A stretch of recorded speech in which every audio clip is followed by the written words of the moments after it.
It's a thrill for me to have as our guest today one of my closest friends in broadcasting over the years, and also a very talented play-by-play announcer.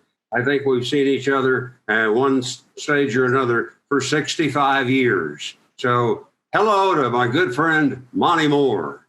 Mover sooner, Ross. It's good reminded we'll get that up front.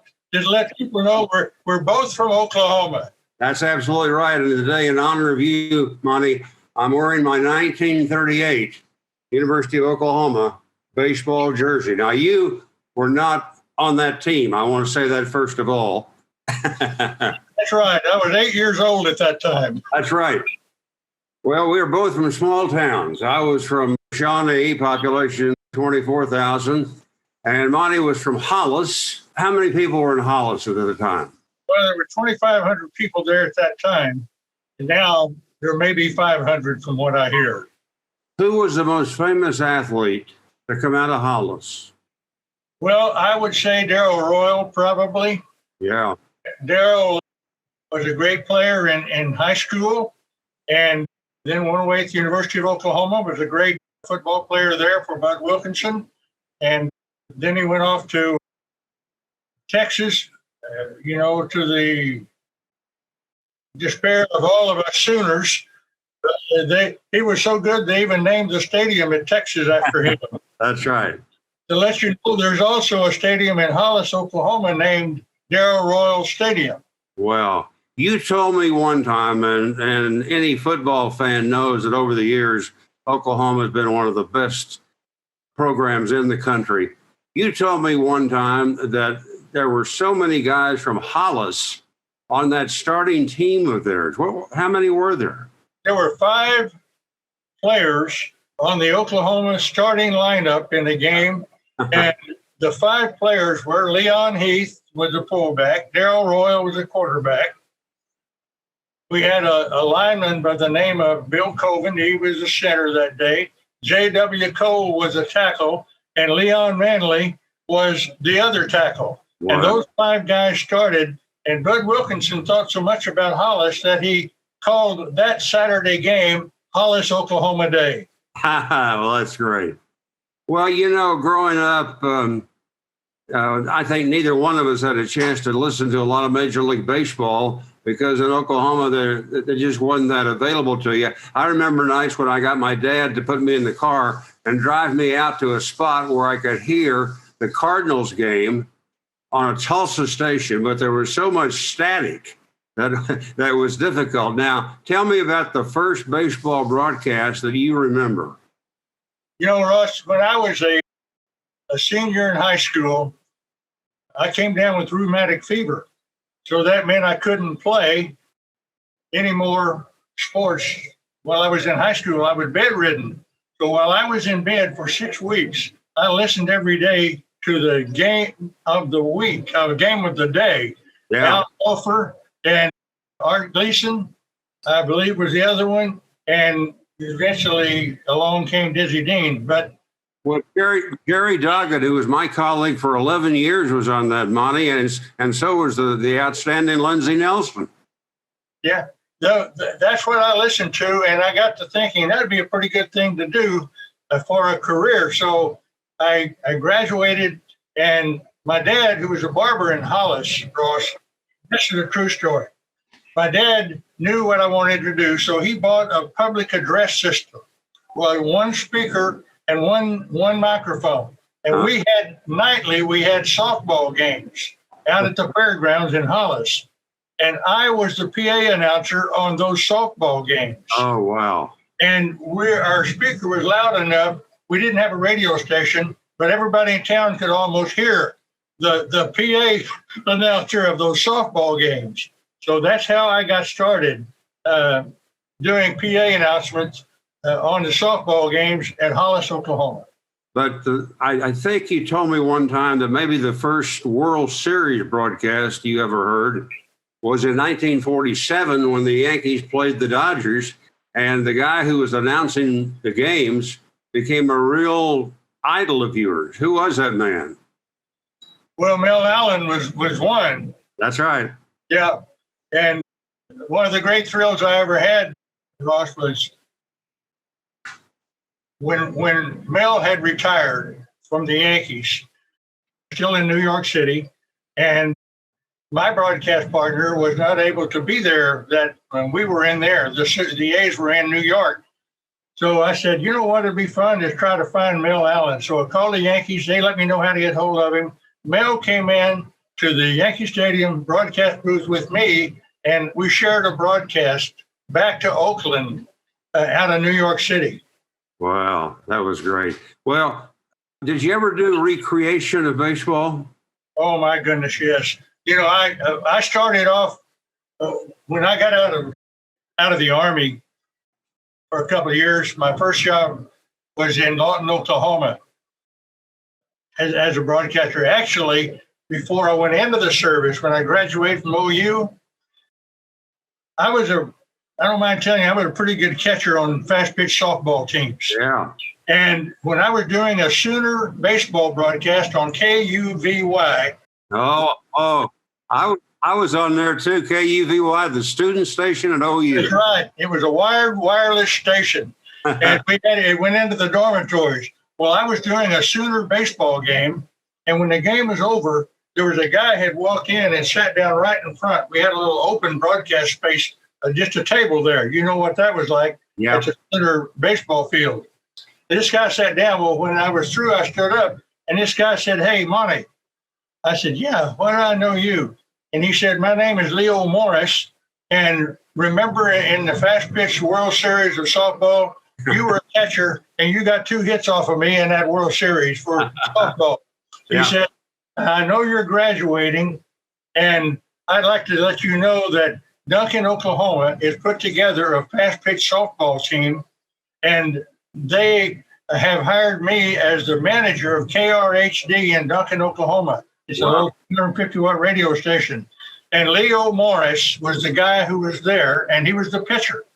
And he said, Monte, I don't know anything about radio, but they've offered me the job as manager of the radio station if I would come there and we'd organize a fast-pitch softball team that'd qualify for the World Tournament."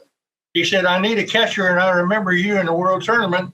You got a couple of hits off of me and threw a runner out." He said, "Would you be interested in coming to Duncan, Oklahoma and being a broadcaster?" I said, "I got to go in the Army August 28th. He said, "Well, the World Tournament's going to be in Clearwater, Florida, and on August the 15th. You'll just get out in time to go into the service." So that's how I got my first broadcast job. Let me interject one thing here, Monte. It just so happens that my wife, Lynn, for whom I've been married almost 60 years, was a graduate of Duncan High School. Oh, my goodness. KRHD, Duncan, Oklahoma. They had a big Halliburton oil field there, but they had a Chevrolet company called Thorne Chevrolet. And they gave me an older model car and a job on KRHD. We didn't do any sports there. I was a morning disc jockey, but I was a catcher for the pitcher.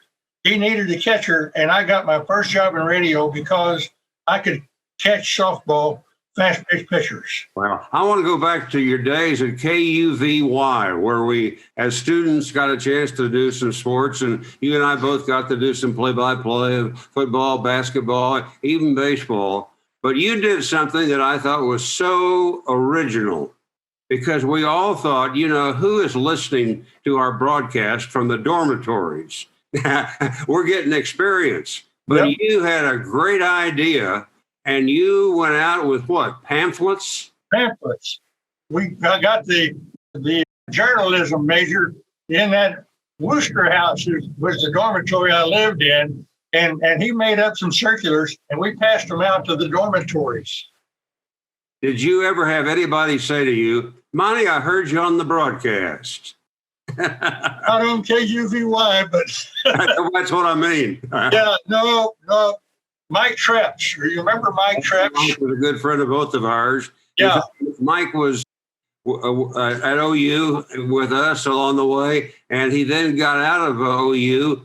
He went to Shawnee, my hometown, got on the radio station, and even, Monte, you can't believe this, Mike Treps got a room in my grandmother's home in Shawnee. Wow. Well, by the time he got out of school, university, he was younger than you and I are, but he was looking for a job, and I, by that time, had gotten out of the Army and everything, and I was in Porterville. And I called Mike up and said, Mike, do you have a job? He said, no, I don't. And I said, we'll hire you to come to work in Porterville.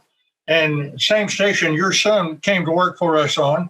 Yeah. But Mike came to Porterville and worked just a little while, but then he got a job in Pittsburgh, Kansas on a radio station. Yeah. And from then, he ended up at WKY TV in Oklahoma City. Yes, he did. Where I worked before that. And here's another oddity.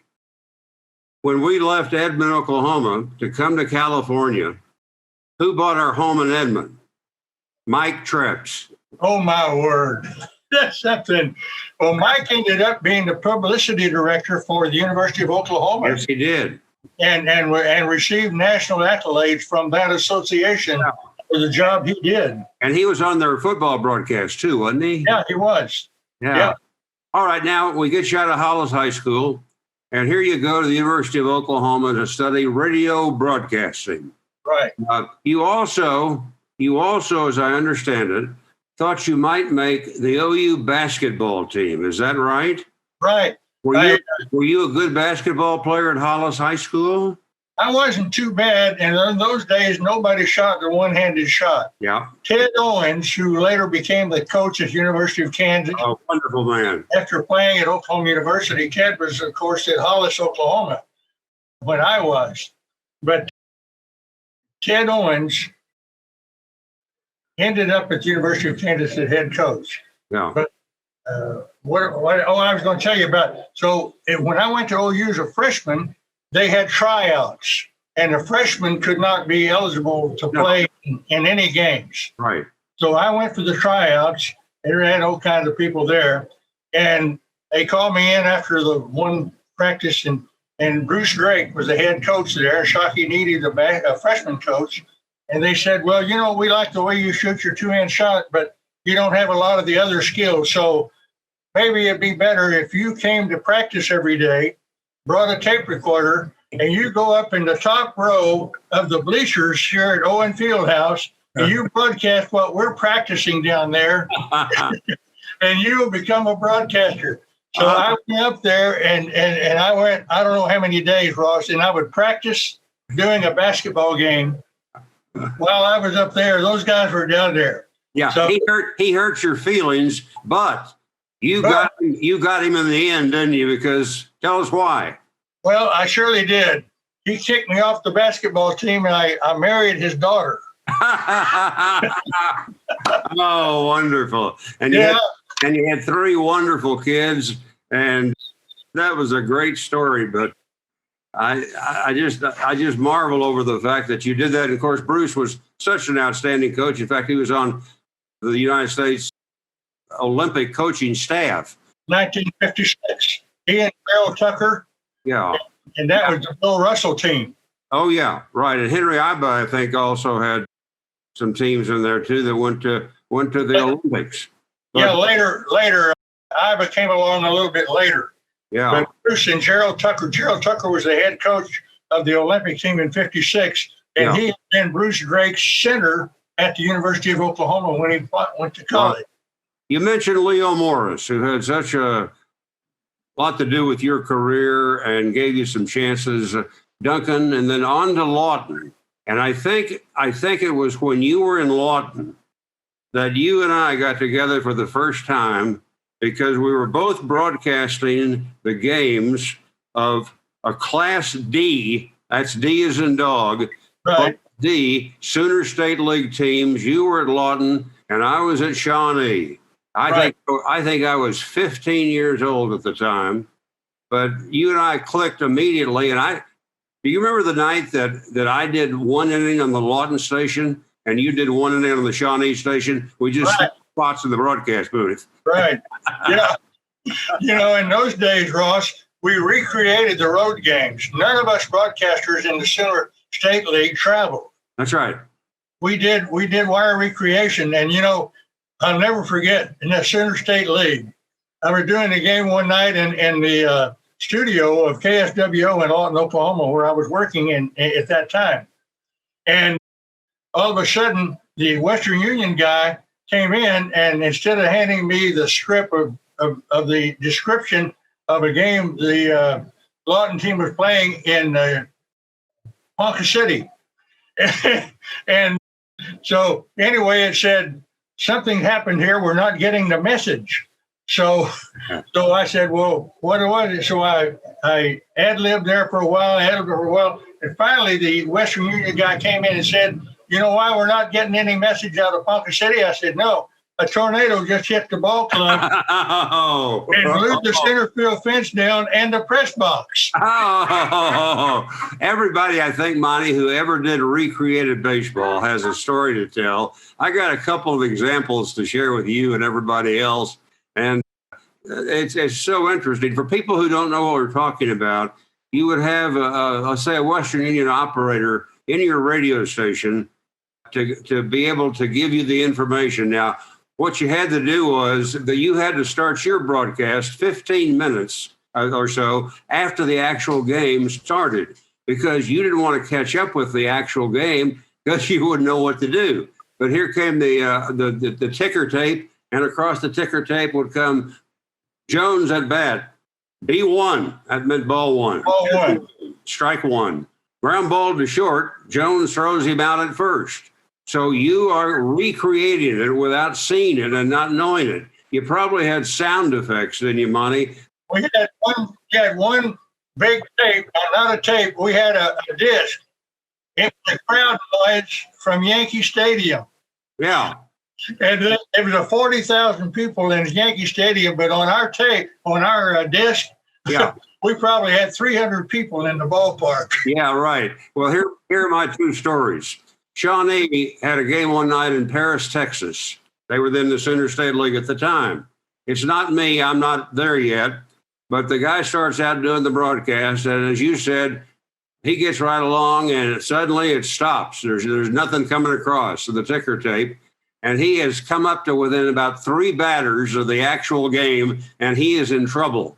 He came up, Monty, with one of the best ideas I ever heard in my life. He suddenly said, oh my gosh, look at the lightning out there behind the fence in left field. I'm smelling rain. It's starting to rain here just about. Oh, it's so heavy. They're now going to get the tarp out there and cover the field. And so we'll take a break here now. And when the rain stops, we will be back to continue the broadcast. I thought that was brilliant. Now, the game is over. And my friend and Shawnee, who was a sports editor, Roy Angel, called Paris to get the box score of the game from the Paris newspaper sports editor. And Roy said to him, gosh, you must have had quite a rain down there. And the guy said, what are you talking about? It had rained here in 8 months. And the other famous story about recreation in baseball, of all people, was the one that Ronald Reagan told. Now, Ronald Reagan, when he got out of school at Eureka College, looked around for some sportscasting jobs, and he wound up at WHO in Des Moines, which was a powerful station. As you know, Monty, was 50,000 watts, and you could get it all over the country. And WHO did the Chicago Cubs games. But as you pointed out, they didn't go on the road with them from Des Moines. He sat in the studio in Des Moines and did the Cubs games on recreation. One day, same thing happened to him. Game's moving along. Suddenly, the machine breaks. He's got nothing. And he then was within 1 batter of the actual game. And he did something that is probably most creative of all. He had the batter at the plate foul off 16 consecutive. And he bought enough time that finally they got the machine working and he went back to work. But those were the great days of recreation. And I guess it was started, Bonnie, by a guy named Gordon McClendon. Gordon McClendon did it on KLFIF, Dallas, Texas, the Liberty Network. That's right. Yep. And so those were great days. Then you got a chance at one time you were doing, I think, a high school basketball game somewhere in Oklahoma, and a fella from a radio station in Hutchinson, Kansas, was driving through Oklahoma. And tell us what happened then. Well, it was a day game, and it was the county basketball tournament near Cache, just outside of Lawton. And I was at KSWO in Lawton, and we were over there doing that ball game. Well, I got back to the radio station, and there was a telephone message there, call this number. And I didn't recognize the number. And it turns out it was a man by the name of Vern Miner. And he was the owner of KWHK in Hutchinson, Kansas. And he said, when I called him back, he said, I was driving through Oklahoma and I heard this broadcast of a high school game and said, we don't have a sportscaster up there now. Our guy left. We're looking for one. And if you'd be interested, I like the way you broadcast that basketball game. He said, we have the National Junior College Tournament in Hutchinson, Kansas every year. And that's what they did. They brought in 16 teams from around the nation into that town in Hutchinson. And just to make it funny here, we did 3 games in the afternoon and 3 games at night. I would do the first and third game, and I had another guy do the middle game. I did 4 games a day on KWHK at the National Junior College Tournament. Wow. And that guy, I think, didn't he call you from a gas station? Yeah, he was driving through Oklahoma on the way back to Hutchinson. And, I never had even heard of Hutchinson, but I said, I always wanted, if you're at Oklahoma, in those days, the ultimate was to get to Kansas City some way. Because that's sure. And you eventually got there, but first you had 2 years in Hutchinson, and then you became the director of the Kansas University Sports Network, and they covered all of the Jayhawk sports. I think you said there are like 25 stations on your network. And with the great basketball program that KU has had over the years, Monty, I would think that they had tremendous audiences for those broadcasts. And you told me one time, it's probably the biggest break you ever had in your career. Yeah, and Ross, you know how things work. I got that job because on a Sunday afternoon, our KWHK would go to Wichita, Kansas, and broadcast the games of the Wichita Vickers. Yeah, sure. NIBL. Yeah. And in those days, rather than AAU, they had the NIBL. And boy, they had a lot of great players. Bob Curlin and all those guys were on those teams. Well, our station, we went to Wichita every Sunday afternoon and broadcast the games. The man who was the director of the KU Sports Network was driving up the Kansas Freeway from Oklahoma back to Kansas City, back to Lawrence. Mm-hmm. He called me on Monday at the radio station in Hutchinson, and he said, hey, I heard your broadcast of the Wichita Vickers on my way up the highway yesterday. Would you be interested? Our broadcaster, Merle Harmon, who was of the KU Sports Network, moving to Kansas City. And he said, we don't have anybody to do the KU Sports Network. Would you be interested? I like your broadcast. So I said, well, when can I come? He said, we'd like to talk to you any day. So my wife and I got in the car, drove to Lawrence, Kansas on Tuesday, accepted that job without even asking how much or anything, to do KU Sports. Yeah, and their greatest player was Wilt Chamberlain. Wilt Chamberlain. Everybody knows about, a 7-footer who had a tremendous career.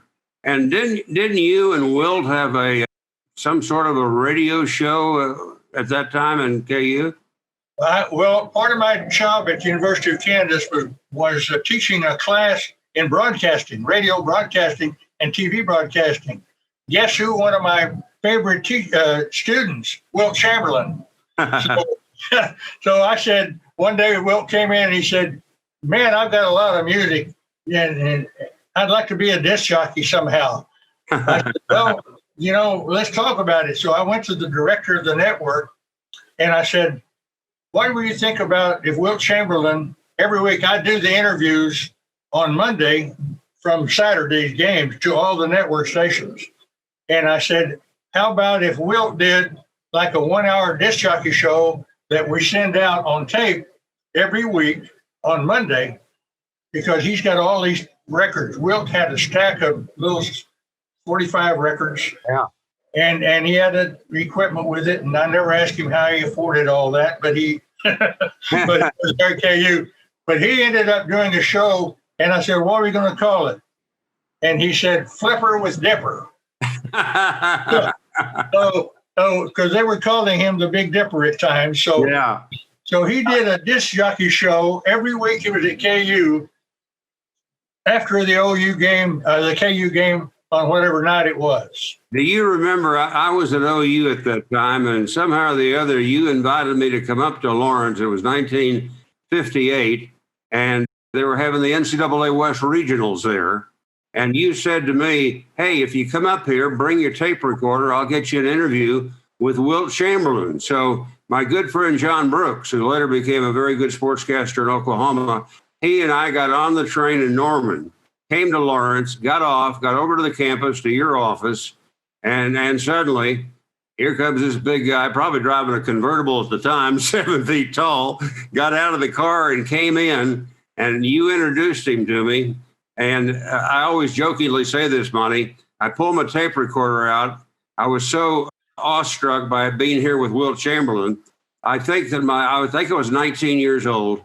And I think that the interview, if you had heard it later, would have gone like this. "Wilt, it's a real problem to not be here, but I'm sure glad to be able to talk to you." Yeah, Wilt became good friends. You know, I was the first person he told the day he decided to not come back to KU for his junior year. He only played the one sophomore year, was not eligible as a freshman in those days.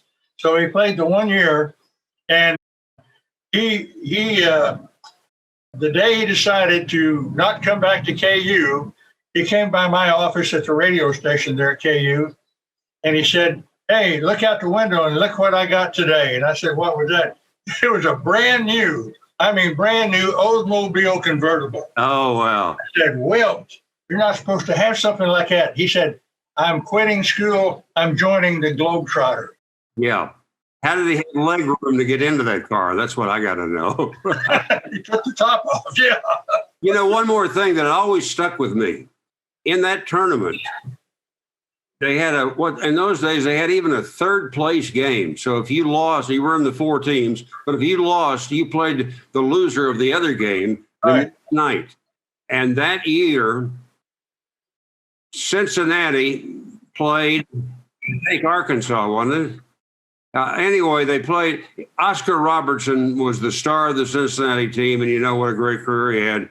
I'll never forget that night. I sat there and watched that. Oscar Robertson scored 56 points in that ball game, and of course had a tremendous career after that. But you know, we're talking about University of Cincinnati, Monty. You probably know this. There's a guy who went to Cincinnati on a basketball scholarship. A fellow named Sandy Koufax. Oh my! I didn't know that about Sandy.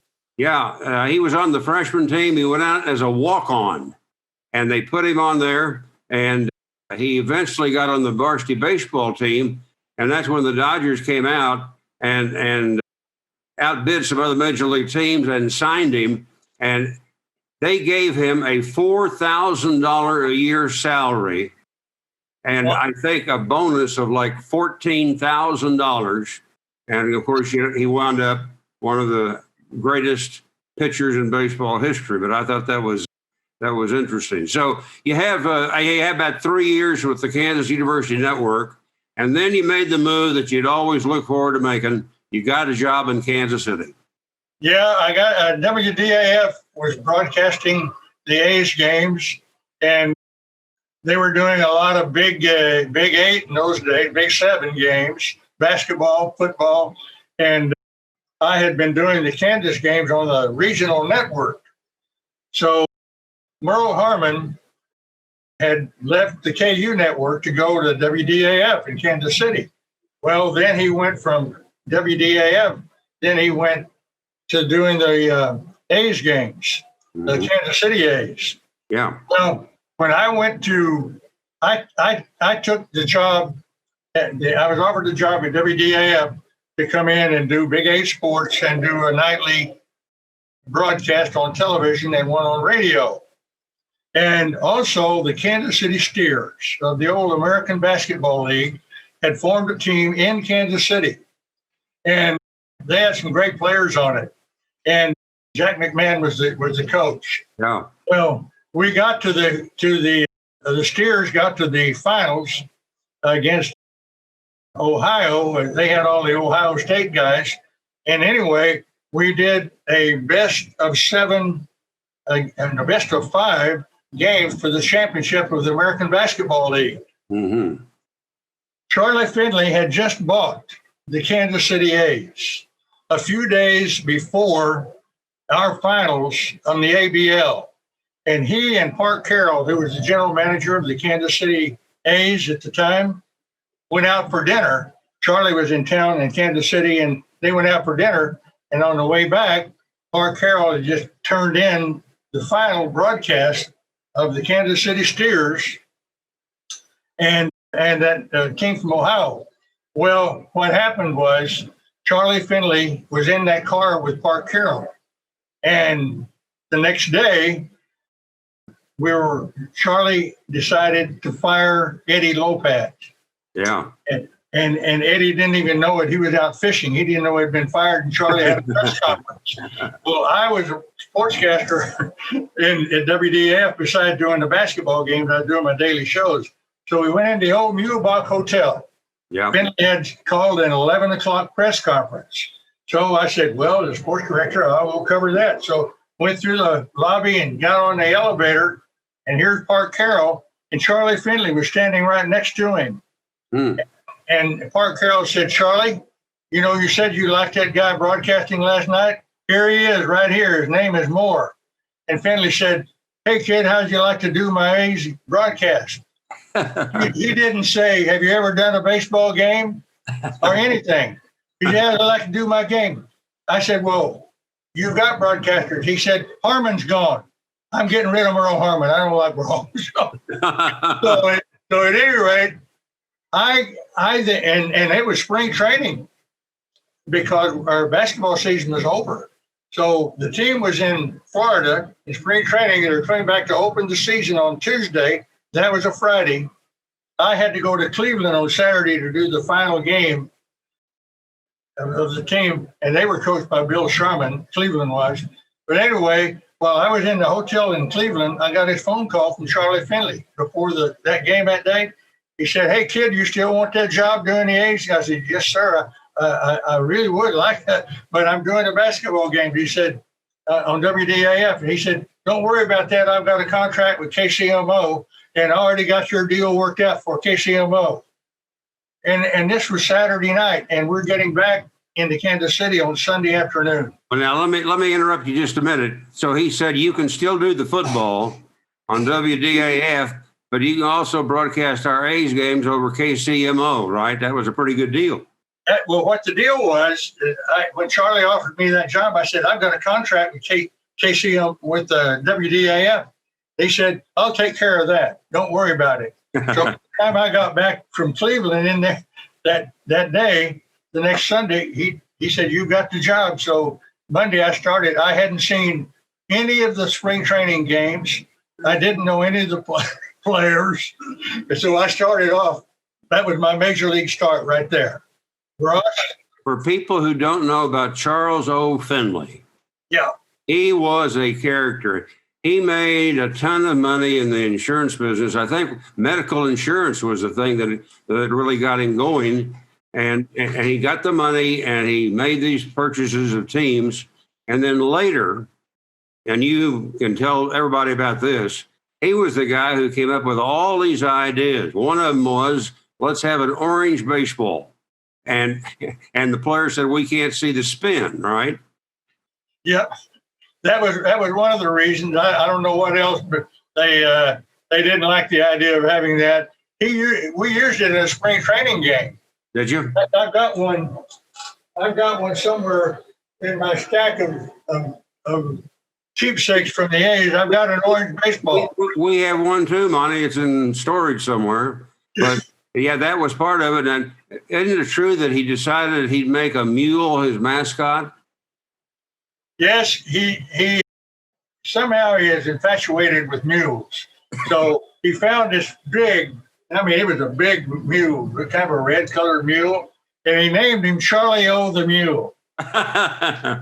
And Ross, he had that mule out there before every game, and he would parade that mule around. And a lot of times he'd have an ace player riding that mule. Right. Well, one time the Boston Red Sox were in Kansas City for a series, and they had Jimmy Pearsall. Yeah. So before the game, our player came riding that mule around in front of the visitors' dugout. Pearsall was sitting in the corner, and he had a baseball, and he drew back and threw that baseball and hit that mule right in the butt. Took our player, Bobby Del Greco, off onto the ground. And didn't they say also that Charlie O would even have the mule go indoors? I mean, he might go to a press conference, or he might go to a cocktail party or any place, and there he was. He had that mule and a wagon. He had an air-conditioned wagon that he pulled that mule around. We'd go to towns where the A's were playing. And one of the times I'll never forget, we went into New York City, and Charlie would have that mule go out with the wagon, and he would give away baseballs to the Little League practice fields. Sure. But then we were staying in the Summit Hotel there in New York City, the team was, and lo and behold, Finley got that hotel to let him bring that mule into the lobby. and he had a fence built around in the lobby for that mule, and put hay in the ground on the lobby floor and everything. What about the mechanical rabbit that he put in? What was that? He had that put up right next to home plate, and they actually used it in a game or two. What happened is the umpire, instead of having balls like this, that rabbit came out of the ground with a basket full of baseballs. Yeah. The umpire would push his air horn, and that basket would come up out of the ground, and the umpire would get the baseball that way. Oh. It got hung up one day, and they had to take time out of the game because the thing got hung up and wouldn't go back down. And he also had something about mustaches. Didn't he give players extra money if they'd wear a mustache? That was in Oakland. Yeah. That was in Oakland, yeah. He had everybody, he said he'll give us $300 if you wear a mustache. Well, Fingers already had one, of course, and one or two other guys, but Finley thought it'd be good. So on the airplane trip that we had out of Oakland to somewhere, I forget where, Finley said, "I'll give everybody $300 if you'll grow a mustache." And so everybody grew a mustache. He made me wear one. No. Yep. Did you get money? No, I never got the $300. That's right. You said that, you always respected Charles Finley because he gave you your first major league broadcasting opportunity. But you've also said that he could be very difficult to work for. Well, there's no doubt about that. Everybody who ever worked for him, not just the broadcasters, but actually he bothered us less than he did anybody else, just about. But he had his own way, and it was not, he wasn't very kind to a lot of people. Mm-hmm. Well, he had a lot of good ideas, yeah.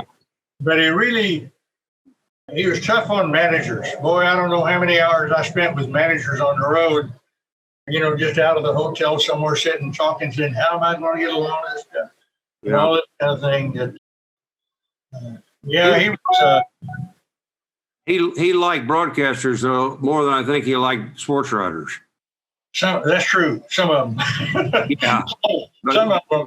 But didn't you say he would do things where he would give you some sort of a tip, and before the media got the whole thing like a trade?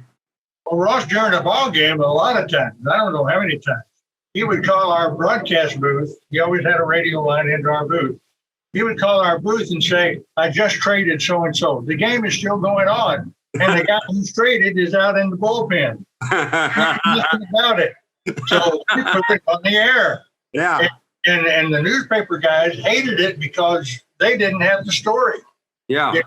and they got mad at me for breaking the story. I said, "Hey, Charlie told me to we go ahead and announce it." Yeah. So, and a lot of times the players didn't know it themselves until they heard it on the radio. Yeah. Not in the bullpen, they always had a radio. But I remember that some of them used to call you a shill for Charlie Finley, which was not true at all. Did he ever, I don't know, did he ever ask you to do anything or just direct you to make a move? Ross, the only thing he really demanded out of us is that we publicize things that he did, like trades. He would have giveaways at the ballpark. And I'll tell you one of the I don't think you'd call it a funny story, but we're on the road one time with the A's and in Chicago. And when we get into Chicago, Charlie would usually have something in his office that he'd want to show us broadcasters that he wanted us to show on TV that night. So he called us over there, and my broadcast partner and I went over to his office in Chicago there. And he said, "Now these are the batting helmets. We're going to give away these batting helmets, A's batting helmets. When you guys get back off the road trip on that first Sunday there, we're giving away these helmets. So you show them tonight on TV." So I took this helmet out, and we showed it. And so I got on the air, and I said something. I said, "But now, kids, remember this. This is not a protective helmet. You can't wear this instead of the helmets that you wear when you're batting because it's not all that safe, but it's fun." Boy, when I got back into Oakland, my phone was ringing, and Finley yelled at me and cussed me for saying that. He said, "You're going to knock all those kids out. None of them will want to come to the ball game because you said those helmets aren't safe." So anyway, we go from Chicago into Detroit for our next series. We get into Detroit, and it's a Saturday afternoon game. And Saturday night, Charlie decided to take the press corps out to dinner in Detroit. So we had the broadcasters and the writers all go to this restaurant. I noticed when Charlie came in, we were standing in line to go back into the restaurant. He had his hand in a cast. And I said, "Charlie, how did you break your hand?" And he said, and he goes through his cussing. He said, "I got so blankety blank mad at you, I hit my fist on the desk. I broke my fist because you didn't advertise those damn helmets." Oh, that's great. Well, now, when you started, it was the Kansas City Athletics, and I'll tell you, they had some bad teams there for you. Didn't you lose over 100 games a couple of years in a row in the mid-60s? Oh, yeah, it was definitely. But in those days, we were losing those games. But Charlie, boy, to his credit, he went out and signed some bonus kids. And he went out personally and signed Catfish Hunter, John Blue Moon Odom, Jim Nash, Reggie Jackson, Rick Monday, Sal Bando. Charlie personally signed those guys. Wow. That's how Catfish Hunter got his nickname. But Charlie went to North Carolina to sign his high school kid, Jim Hunter. Oh, and wow. When he got into the house, Charlie said, "Well, I want to talk to Jim. Where's Jim?" And his mother said, "He's down on the creek. He goes down and fishes every day about this time." So Finley said, "Where is it? I'll go down there." So Finley went down there for catfish. He hadn't had that name yet. No. Jim Hunter was fishing catfish. So Charlie signed him that day. He had shot the catfish had shot and accidentally part of his foot off. Oh, wow. So Charlie said, "I'll take you to the Mayo Clinic and we'll get that foot set up thick." So before Catfish Hunter ever pitched a game, Charlie Finley had taken him to Mayo Clinic and got that foot fixed to where he became a Hall of Famer eventually. Wow.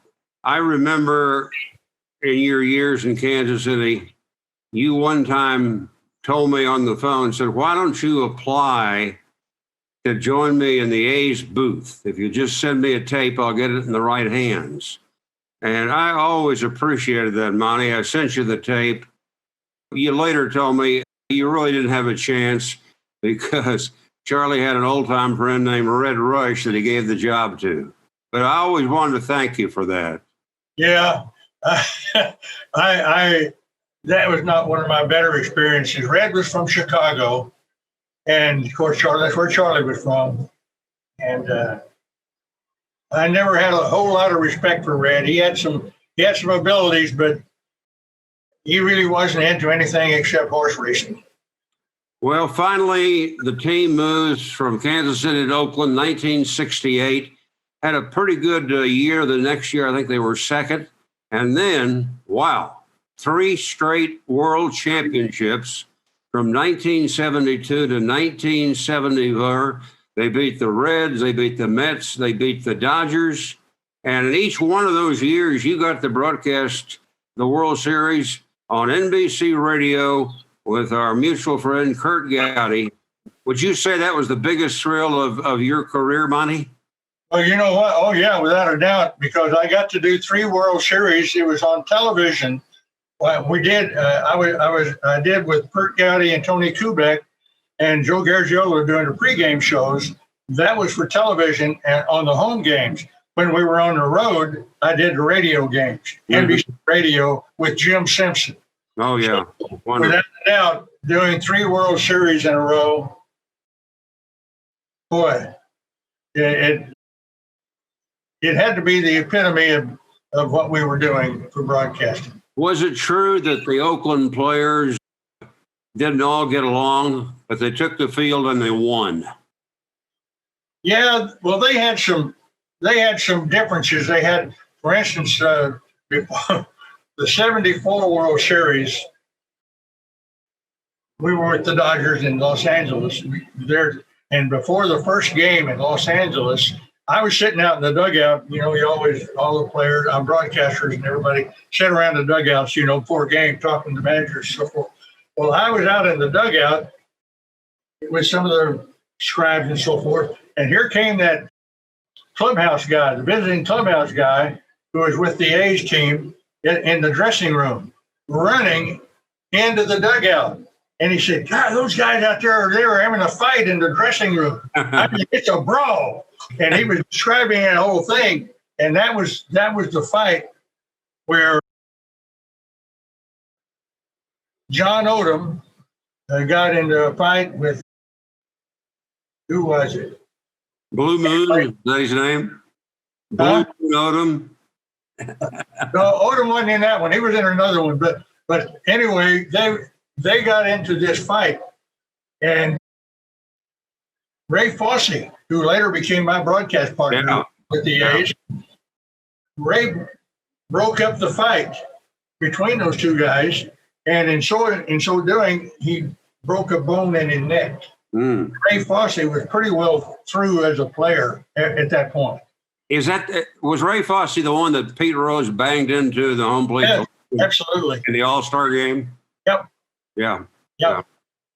Well, one thing that's always been said of you, you are enthusiastic, you are knowledgeable, you enjoy baseball, and you're steady in what you do, which is a great compliment. And you do your homework, which I always thought was the important thing to do, Monty, as you got ready for a game. And I always said, you better not believe that the people out there don't know what's going on. There might be some guy in Riverside listening to you who knows more than you know. Yeah. When I first started broadcasting in 62, they didn't have the computers and that kind of stuff. And I kept a daily book, a statistic book on each player. And I had this thing, and the managers would look at my book. Yeah. Today, because the league didn't put out anything. They did have the daily batting averages and so forth like that. But I kept statistics myself. Yeah. All the years that I broadcast up until when I went back to do some more television. When I went back later, they had everything. You said, I'm definitely pro Kansas City, but I'm trying to be as fair as I can be. And, you had an interesting point one time that you made. And you said you thought that as far as the players were concerned, it didn't bother them as much if you talked about their mistakes when you thought they were wrong, and the players didn't want you to alibi for them. You think that was true? Well, pretty much so, Ross. And I established a thing in my own mind pretty early on in my broadcasting. There's always, and I'm sure you heard it too with the Dodgers, some of the players' wives who were listening at home while you're on the road, they would always hear you say something that might be like, oh, Bando made an error, he should have gone to his left or something like that. Well, I used to say, and the wives would then pass the word along to their husbands that I said something, and they blew it up a little bit. That's right. And the player would say something to me, and I said, hey, look, until you thank me for all the good things I say about you during the broadcast, don't spend my time saying one little picky thing like that that was against you. So, you did not mind knowing that the fans out there realized that you wanted the A's to win, but you were never guilty of saying on the air during a game, come on, Campy, I want you to get a base hit here, No, I couldn't do it. I didn't go that far, but there was nobody listening to our broadcast who didn't know I was happy when we won. Sure, that's right. Yeah. One thing that, we were talking about things that I was proud of being able to do the World Series. From the time I started broadcasting the big leagues in 1962 until I quit after the 78 season, I broadcast 3,002 consecutive games. Wow. I never missed a game in over 3,000. Wow. That's terrific. These days, you'll hear some people say when there's a home run hit in baseball, oh, he just hit a dinger. And were you the first announcer to use that term? And how did that come about? Darryl Knowles was one of our relief pitchers and a good one in the teams of the 70s. And one day I was interviewing him. He did a job one day. And so the next day I interviewed him before the game on our warm-up show. And I said, well, it was a great job yesterday. And he said, well, it was all good except I gave up that dinger to somebody. And I said, dinger? He said, yeah, home run. So as a result of that, I started calling home runs dingers once in a while. I didn't do all of them. But we're on the road one time, and we were going to come back home and play the Kansas City Royals, a big series. And we had a doubleheader scheduled on a Monday night. Well, Finley, in order to get more fans in the stands, would oftentimes have Monday night, family night, where you get 2 for 1. The people come in. So I'm on the air all weekend plugging that thing because Kansas City and we were very close to being the champions. So I started announcing on Friday night. Now, Monday night, we're going to be home. It's going to be Monday night, family night. And I said, we're playing the Kansas City Royals. And I said, and I used to take that, talking about dingers, I used to take a bell, which fans sent me all kinds of bells. Yeah. And I took it with us on the road. Mm-hmm. So if we ever hit a home run, I'd ring that bell in the booth. It alienated the other broadcasters. But at any rate, I said, now, how about this? What if all of you people bring a dinger to the ball game on Monday night, and let's bring those Kansas City Royals out of town? Gosh, we ended up with like almost 50,000 people in that stadium that night.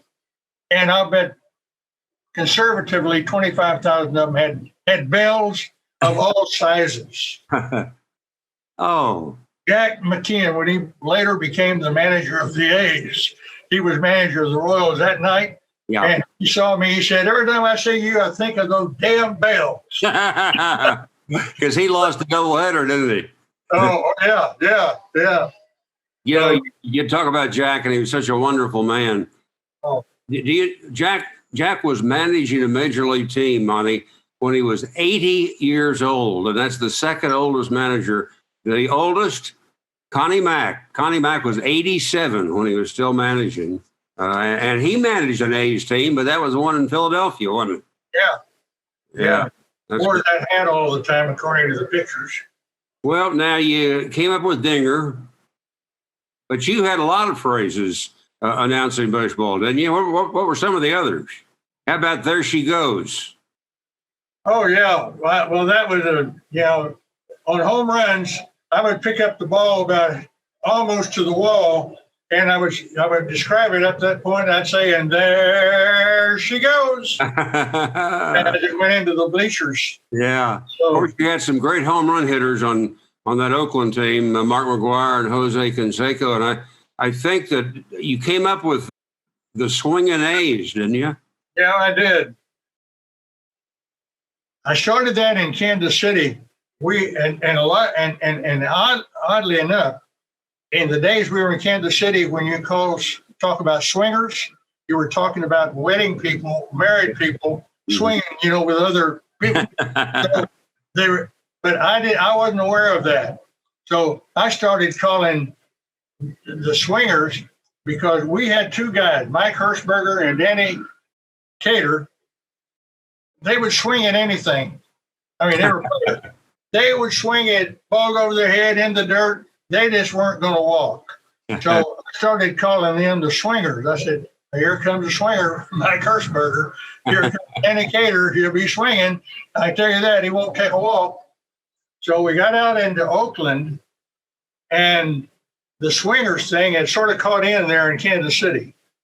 And Charlie called Carl Finley, Carolyn Coffin, and me together. We were the only ones representing the A's in Oakland when we went out there the first month. Mm-hmm. And we were there for the winter, and then we had 7 players doing speeches and stuff like that. But we were trying to design the logo for the A's out there. And during the meeting, I said, "Well, we're the swingers is pretty much known in Kansas City. Why don't we bring that out here?" And Charlie said, "Hey, that's a good idea. Let's put that on the logo." So they put the swinging A's up there. So it carried on, and they're still using that to this time. Yeah. Now, Charlie also went to white shoes for his players, didn't he? Yeah, and that was a good story. We opened the season against the Cleveland Indians, who were managed by Joe Adcock. Mm. And after the first pitch that our pitcher made to start the season, when our players were wearing the white shoes, he filed a protest after the first pitch. Walked to the home plate, told the umpire, "This game is being played under protest." And the umpire said, "Why?" He said, "Our players can't see the white ball with those white shoes, those pitchers." So he filed an official complaint on the first pitch ever made with those white shoes. And that gave you a phrase, didn't it, about good guys? Yeah. Well, I started that in Oakland a little bit. But the thing is, The good guys in the white shoes. yeah, good guys in the white shoes. I called it that. I started that. But I'll tell you more about those white shoes. When Charlie came up to tell us about those white shoes, he said, "Now you talk about that. You describe those white shoes." Mm-hmm. And he said, "Now you tell them where I got that white leather." He said, "I have worked a deal with this guy in Switzerland, and he owns a farm of albino kangaroos." And he said, "You tell them those shoes are albino leather out of albino kangaroos in Switzerland." Oh, wow. Now, but if you had a player who was really on a streak, you came up with another phrase, didn't you? Let's say a guy had a 12-game hitting streak, or he'd retired 23 men in a row or something. Hotter than a $2 pistol. Oh, yeah, hotter than a $2 pistol. Yeah. Yeah, I did that with a player who got hot, with the bat and so forth. He started coming up. I said, they'll have a hard time with him, man. He's hotter than a $2 pistol. Didn't you give nicknames to some of the players too? Yeah, Campaneris. I call Campy, of course. When we were in Arizona spring training before we came to Oakland, you see a lot of road runners out in Arizona. You've been out there, sure. And So Campy was so fast, you know, and Yeah. they during the season, early in the season, after we got out of spring training, Campy bunted the ball down the third base line and started running to first base. Their first third baseman came in, picked up the ball, and threw it to first. Well, he threw it badly, and it went down the right field line, and Campy just kept going. And he kept going around, and the guy in right field picked it up and threw it towards third base, and it went over the third baseman's head, and Campy just kept running. I said, "Oh my goodness, the road runner is loose. Beep beep, Campy's on the run." And Campaneris bunted the ball and scored on it. Yeah. Now, how about Reggie Jackson? What'd you call him? Tater Man. Tater Man. Yeah, Reggie was always, he was the one I heard say, "I hit another tater today." He was like Holmes' taters. Sal Bando, who I think, wasn't he the leader of the team, kind of? Captain, he was an incredible leader on the ball. Was he? And Yeah. what you call him? Captain Sal. Captain Sal, right?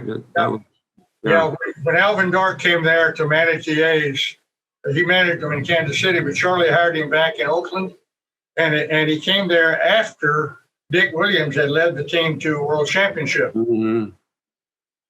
And in spring training, Sal Bando, and this was what some of the players told me. Of course, I wasn't on the field to hear it, but I heard it. The first meeting that the team had with Alvin Dark, Bando let it be known before the team and to Alvin Dark, "Now, Alvin, you're not here to mess up what we've learned from Dick Williams." Wow. Wow.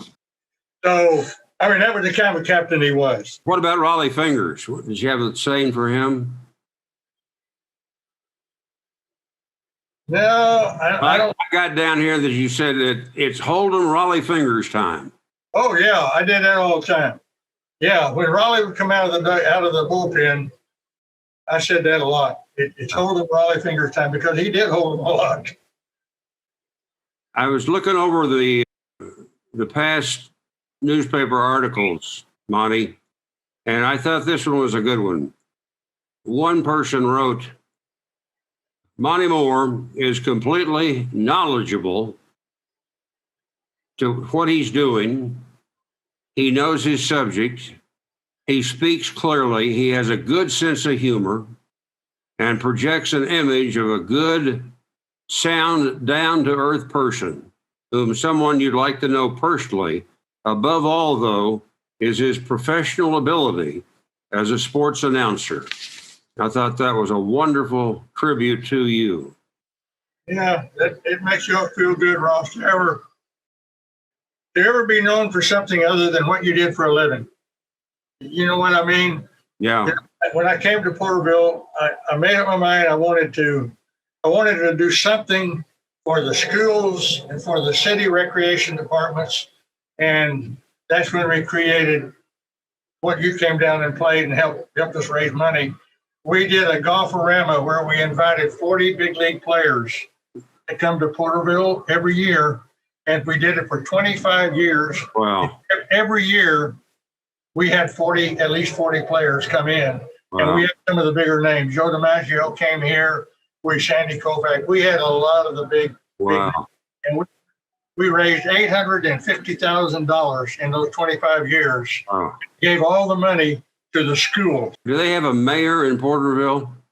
Do they have? Yeah. Oh, yeah. Yeah. You should have run for mayor. You would have won in a landslide in Porterville. I would have. I enjoyed what I did a lot more than the mayor enjoyed his job. How many accolades, and I want you to be honest about this, how many honors and accolades and certificates have you gotten from the city of Porterville and all the agencies in the town? Well, you know what, Ross? It's not something I would keep account of, but just recently, a newspaper guy wanted to do a story about things that we had done here, and there were 27 on my wall. There were 27 plaques, pictures, certificates things like that, all coming from different places. But mainly, I wanted to raise money for the kids for the athletic programs. Mm-hmm. I remember the first week I came to town, I was a big wrestling fan coming from Oklahoma University. You When bet. I told you, I didn't know what wrestling was. Yeah. I got invited to go to a wrestling match one night by Billy Borders, who was an Olympian, and Yeah. my roommate right across the hall at Worcester House. But he said, "Hey, you're coming to the meet tonight? We're wrestling." I said, "Yeah." So I went there. I wondered, where were the ropes? I didn't know anything about wrestling at all. OU and Oklahoma State, they dominated college wrestling until Iowa State came along, I think. Yeah, the Bedlam series, man. That's where the Bedlam started, not football. They still call it the Bedlam series, but it started with wrestling. Yeah. Yeah. I want to go back to some time. You were the voice of the A's, I guess, for 15 years. After the 76 season, you went on a cruise to Mexico with, I think, about 10 of the A's players. Yeah. All right. You come back from the cruise in Mexico with 10 of the A's players, and what'd you find in your mail? Well, it wasn't in my mail. Actually, my wife and I were out by our pool there in Lafayette. I still had a few days left my winter vacation. And I got a call from the accountant at the Oakland A's office. And he said, I got a notice from the hospital. I'd had surgery on my back when I got back a few days later. And he said, "We don't pay, your insurance won't cover that anymore." I said, "Well, why?" He said, "Well, Finley told us to take you off the payroll and off the insurance." I said, "Well, I haven't heard anything about that." Huh. So, at any rate, the word got out that Finley had let me go and that I was in the hospital with back surgery, and now my insurance wouldn't even cover that. So it caused a stir in the papers and everything, and I mean, Finley got roasted. So I'm in recovery following surgery one day. My wife was sitting right by the bed, and the phone there in that recovery room rang, and my wife picked it up, and she said, "Here's somebody wants to talk to you." And I picked it up. It was Finley. And I said, "Well, hello." And I said, "I haven't heard from you. What's the story?" He said, "Oh, that was a false story." He said, I didn't fire you or anything like that. He said, "As a matter of fact, I'm going to give you a raise. And, and I'll take care of this doctor's thing. Don't worry about that. That's covered." He said, "They just made a mistake in the office." Lied like a dog, but he had really fired me because he didn't ask me. They invited me to go to narrate the films for the people who had paid to be on the cruise. You've seen those cruises. Yeah. They wanted to invite some of the players to be the speakers after the film was shown. Yeah. But didn't he say to you, did you have a good time on the cruise with those players? And And my kids, yeah, all the kids and players went and everything. I came back, and lo and behold, that was a strange thing. In 1977, a newspaper in the Bay Area conducted a poll about the sportscasters up there, and you were rated the most popular of all. That's quite an achievement. But you were ready for a change, you said, and why? Well, Ross, I'd been traveling a lot. I've been doing a lot of years, like I said, 3,000 in a row games, and I just decided to do what Kurt Gowdy one night when we went to Boston to play a game, the Saturday game. After the game was over, he said, "Hey, I'll take you to dinner tonight. You got anything planned?" And I said, "No." I said, "Man, that'd be wonderful." Because, you may remember Kurt Gowdy did Oklahoma University games. KOMA, Oklahoma City. Right, that's right. 1520 on your dial. That's right. And I remember as a student broadcaster on one side of the basketball games and I look across and see Kurt Gowdy doing the game on case you know. So at any rate, so I known of him. So he invited me, and he said during the dinner, he said, "What do you plan on doing when you retire?" And I said, "Well, I hadn't thought much about retiring, to tell you the truth. Let me tell you," he said, "a good way to make money. You can think about this." He said, "I bought a radio station in Cheyenne, Wyoming, and he said it's really done well." He said, "I don't go out there to run it, but I'm aware of it." And he said, "And I'm buying another one in Boston and another one in Florida." He said, "Those are money-making machines, and you think about that." So I definitely, so when I'd go into places like Kansas City, I'd take a trip, but I'd rent a car and go down to Moberly, Missouri. They had a little radio station down there, and they broadcast everything in town, sports. And I talked to that manager, and he told me about how much money they made doing sports and stuff like that.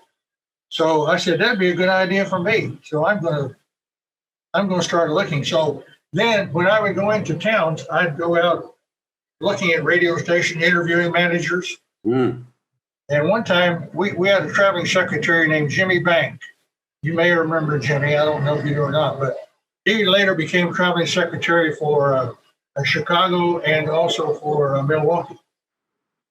But his dad owned a radio station in Tuscaloosa, Alabama. And his dad had been on the McCann Death March and got out of it. But he bought that radio station, his dad did. And he was a senator in Alabama at the time. But Jimmy told me one day, my dad's getting ready to sell that radio station. He said, "I know you've been looking at stations." He said, "Why don't you take a look?" Well, we had an exhibition game scheduled at our farm team in Alabama. Birmingham. We had a Class A team there, double A team. So we went there, and I knew that was close to Tuscaloosa, so I invited my wife to go on that road trip with us. So when we got in there in the morning, early, we got up early and drove to Tuscaloosa and looked at that radio station that Jimmy Bank told me about. I met his dad and met Charlie Finley's good friend. I didn't know it at the time, Bear Bryant. Yeah. So at any rate, we decided that, I like the looks of the station, and being in Alabama, that would be a good one. So I made a bid to buy that radio station. I was going to meet in Chicago in about 3 weeks and sign all the papers. I got a call one day from Mr. Bank. He said, Lonnie, I put that station on the air when I got back from the war. And he said, even though I'm not running it now, I have a feeling for it. So if it's okay with you, can we cancel that purchase? Luckily, I hadn't told Finley that I was leaving. Yeah. So at any rate, I got out of that station. And then when we got back to Oakland, when I finally made up my mind I was going to try to free the station, a friend of mine owned a station in Monterey, and he came to visit me in the hospital when I was up there for another reason. And he said, you ever heard of Porterville? I said, no. He said, they've got a couple of those stations down there, AM and FM, and they're one in the same building, the same station owner. And that station is in trouble financially, and the owner is getting ready to sell it. I said, well, why are they in trouble? He said, because the owner got on the air and editorialized in favor of Cesar Chavez, who was unionizing all the cotton pickers and all those people around, And he said, people are boycotting any business that is advertising on that radio station. Wow. Because he favored Chavez. Yeah. He said, you ought to go down and take a look at that. Well, when I got out of the hospital, I was doing the basketball game of the week for Eddie Einhorn on TBS. Yeah. TBS. And I had a game scheduled with UCLA down in LA. So I got my wife and I said, we're going to drive through Porterville on the way to LA. So we took a look at town, looked at the radio station, and I said, man, we couldn't make a living in this town. There's 17,000 people. So anyway, we decided to forget that. We got back up there and I started thinking about it and talking to him a little. And first thing you know, I made an offer for it. and they accepted the offer. Wow. I hadn't told Finley yet that I was leaving, and it was about 3 weeks before spring training. So I told him, and he cussed me out for 5 minutes. He said, I know where you're going. I know where you're going. That you're going to go to work with the Giants. He said, they already talked to me about you. And I said, Charlie, I haven't heard anything from the Giants. I'm not going. I'm going to buy a radio station. Oh, hell, you couldn't afford to buy a radio station. I said, I'm working it out, Charlie. And I said, that's it. You know, we're enjoying working for you, but I'm through. Yeah. I went to Porterville. Yeah, but I think you also told me one time that it dawned upon you that, wait a minute, my kids are getting to the age where they're going to be competing in high school sports, and you want to watch them. Yep. I wanted to see my kids. My wife and I had talked about it. We talked with Bruce Drake, our in-laws, and, we all decided it would be a good thing to try to do that. And so, Ross, I had been in Porterville about 10 days maybe, and I'm over at the house I'm in right now. It's the house we had agreed to buy, but it needed some work. So I was here working with my kids, and family was still up there. They hadn't gotten out of school yet. Spring training was going to start in about a few days.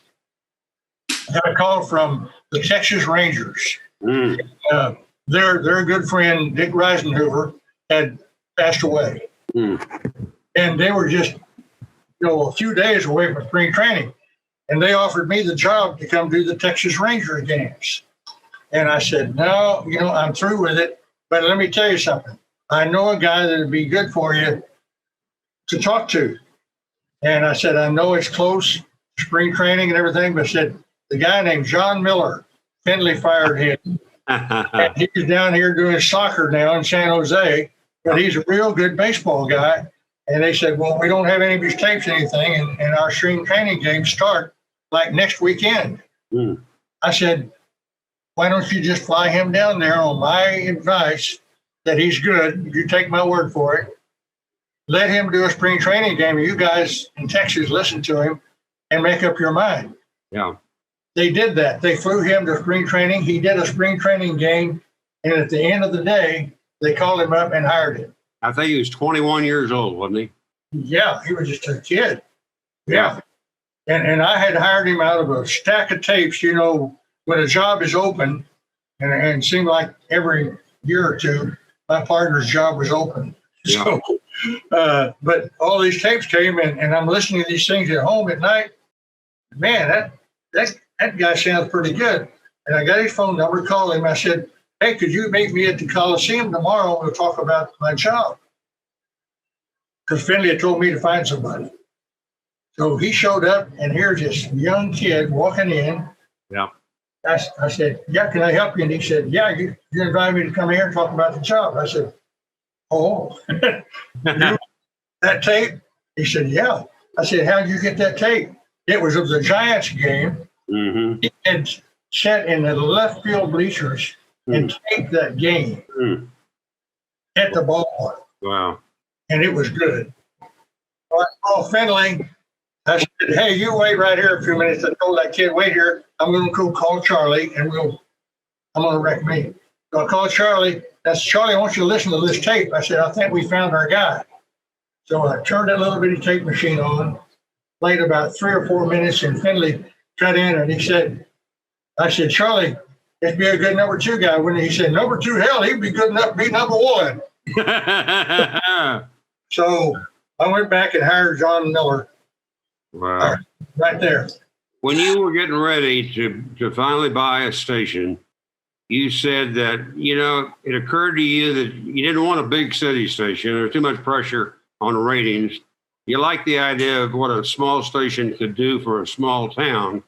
And that's why you made the move that you did. And I think you've been very, very happy. And I'm very happy because even though Porterville was not named for any member of my family. I thought we hired somebody from your family to work at that radio station. You were kind enough to hire our son, who now became a clinical psychologist. He's a doctor. He has written 8 books. He's running a nonprofit that helps special needs people. Very, very proud of him. But he used to tell me that the KTIP had I think it was a station wagon, and you had him drive around Porterville with a giant microphone on the top of the station wagon. Is that right?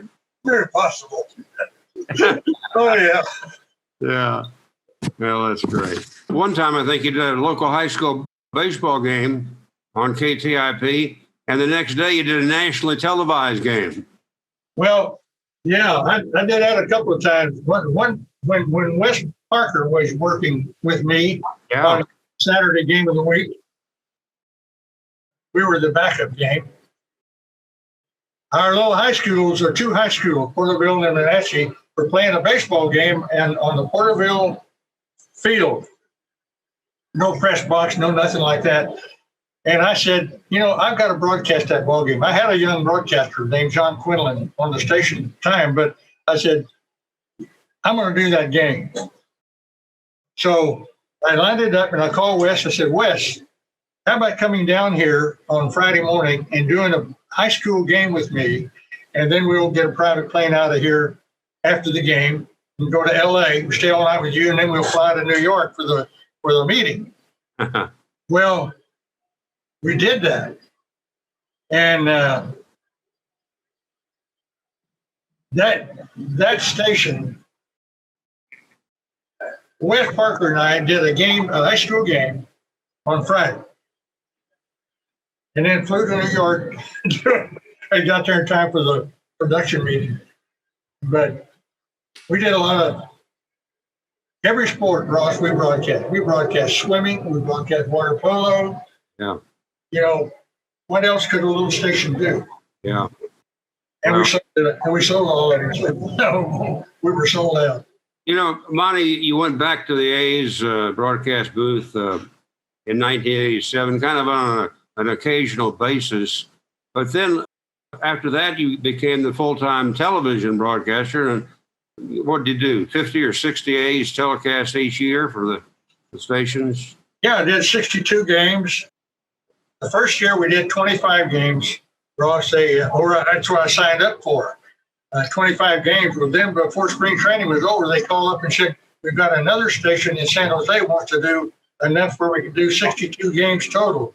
Could you do 62 games? And I said, oh my goodness, I'll be gone a lot. I was tired of traveling, but I said, I'll tell you what, I'll do it if you let my son, who is going to be a freshman in college, work on our production crew and travel with us. Mm-hmm. No deal, no big deal. We'll do that. So my son Donnie traveled with me all summer. We had a wonderful time. The players were great to him. Mark McGuire was his good buddy. And Walt Weiss still sends him uniforms and everything. He got to know the guys knew him, but he didn't want to go into broadcasting. He went into parks and recreation development. But at any rate, yeah, when I went back up there, you said I did a few games. Lon Simmons and Bill King were both doing football games. Simmons was doing the 49ers, and Bill King was doing the Raiders games. Yeah. They conflicted towards the end of the year, and when both of them had a game, they had to have somebody. Yeah. So they invited me to come up and do radio. Yeah. And so I did that. Well, one time they were both gone. One of them was doing radio, and their games were the same. So Channel 5 had the television rights, and they called me up and said, Monty, would you be willing to do a simulcast? I said, a simulcast? I've never done one of them. Yeah, sure, why not? I'll be accurate. So they hired me to do a simulcast. Mm. And at that time, I was only doing radio substitute when one of Bill or Lon were gone. For anybody doesn't know, that's doing radio and television both at the same time. Yeah. And it's a challenge, not to overtalk or anything. I said, well, sure, I'll do it. So I did that game as a substitute for the radio guys. I wasn't doing TV at that time. Well, on Christmas Eve, I got a call from KPIX TV in San Francisco. They said, Monty, we got the broadcast rights for television. for 30 games. Would you be interested in coming up here and doing our 30 games and just doing that meeting? I said, well, yeah, I'll work it out. So I decided to go back, and that was on TV. So I agreed to do that, and like I said before the season started, they had added another station. So instead of 30 games, I did 62. Yeah. And there came a time, I think it was probably after the 92 season, and this happens a lot to announcers, you have rights to broadcasts switch hands. One station will win it away from the other station. And when that happens, usually, not usually, but a lot of the times, there's a change of announcers. And I think that happened to you. They went with Dick Stockton, and Dick Stockton made a comment one time. He said, Monte Moore was as fine a baseball broadcaster as you could find in the country. He was a high echelon guy. Another tribute to you. And you are such a fine man that you didn't have any hard feelings about that, did you? Oh, no, I've done enough, Ross. I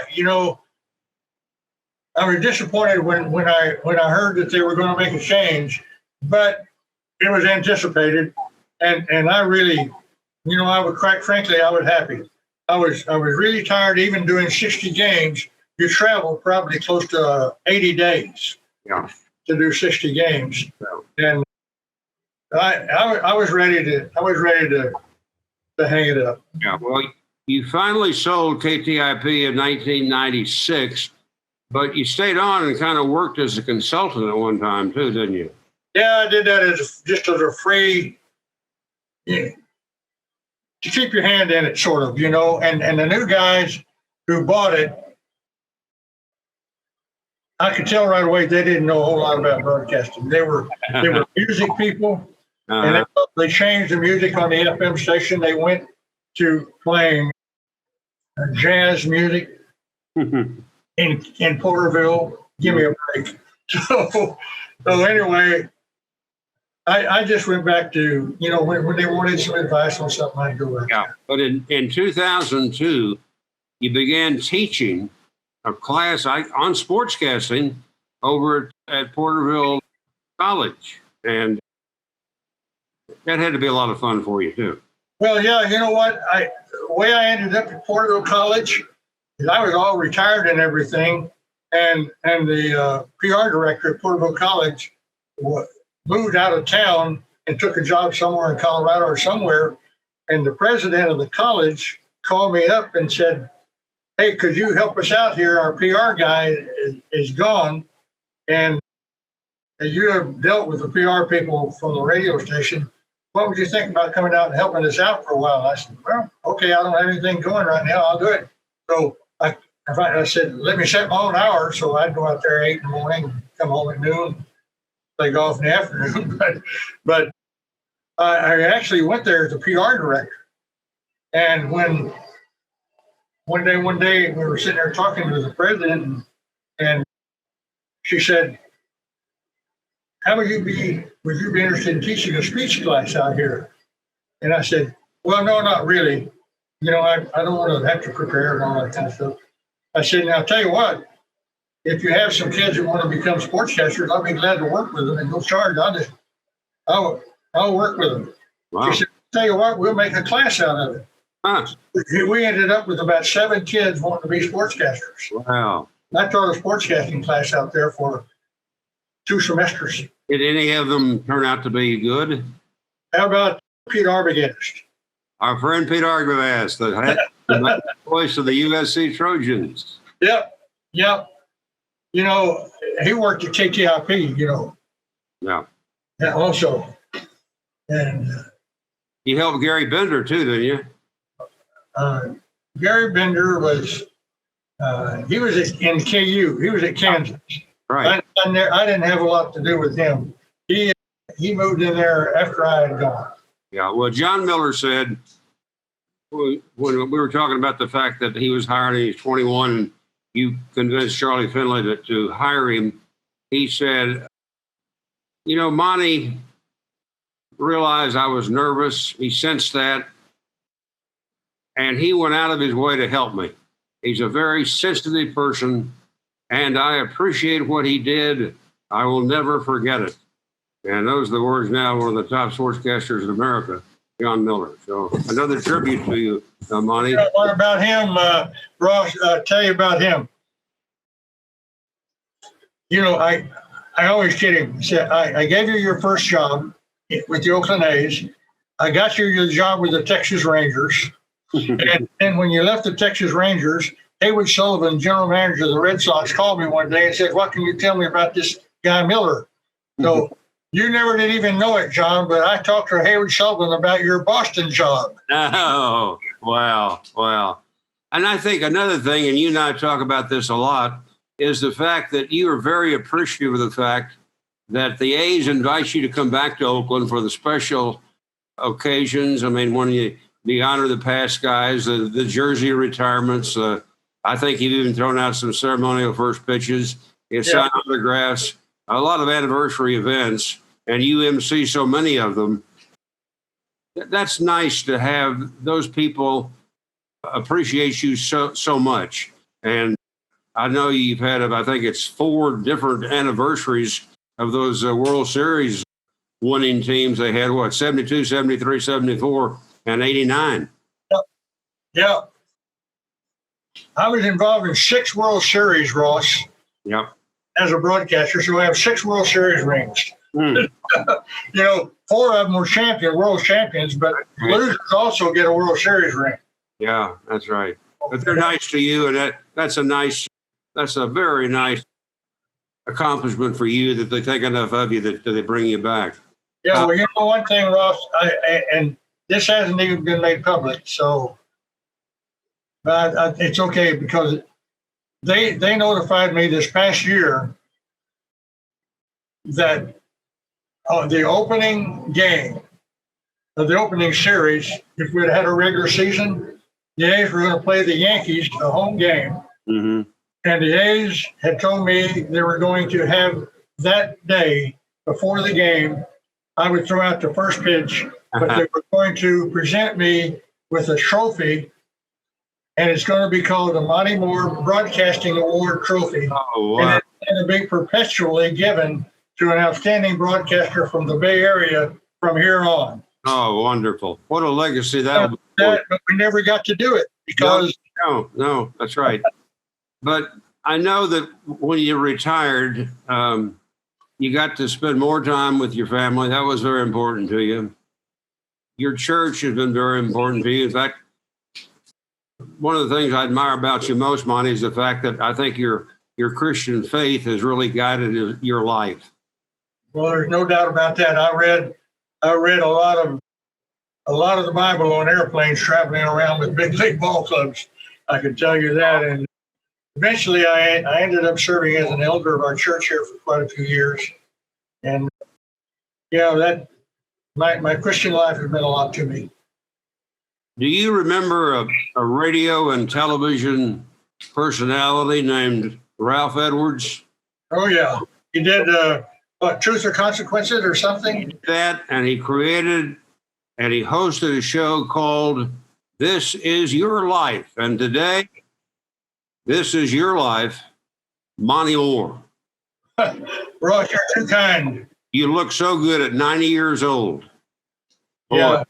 I'm so happy to be with you. And thank you for taking the time today to share so much of your wonderful life. Well, I appreciate it, Ross. I can't imagine anybody wanting to hear all this, but if they do, let them do it in pieces. It's been enjoyable. But it's great to be on with another Sooner, Well, that's right. And you and I have talked about it. Who would have believed the 2 guys who were in the Class D Sooner State League together wound up as major league announcers? Yeah. And in that same Sooner State, not in the Sooner State League, but the 3I League, Bill King was in Lincoln, Nebraska, doing games that I did for Topeka in the minor leagues. And who else was in? Chick Hearn. Yeah. Was in Peoria, Illinois, Right. doing games. So a lot of these guys in the big leagues have never been in the minors like you and I did. Yeah, that's right. Monty, thank you again, my friend. All right, and say so long to your wife.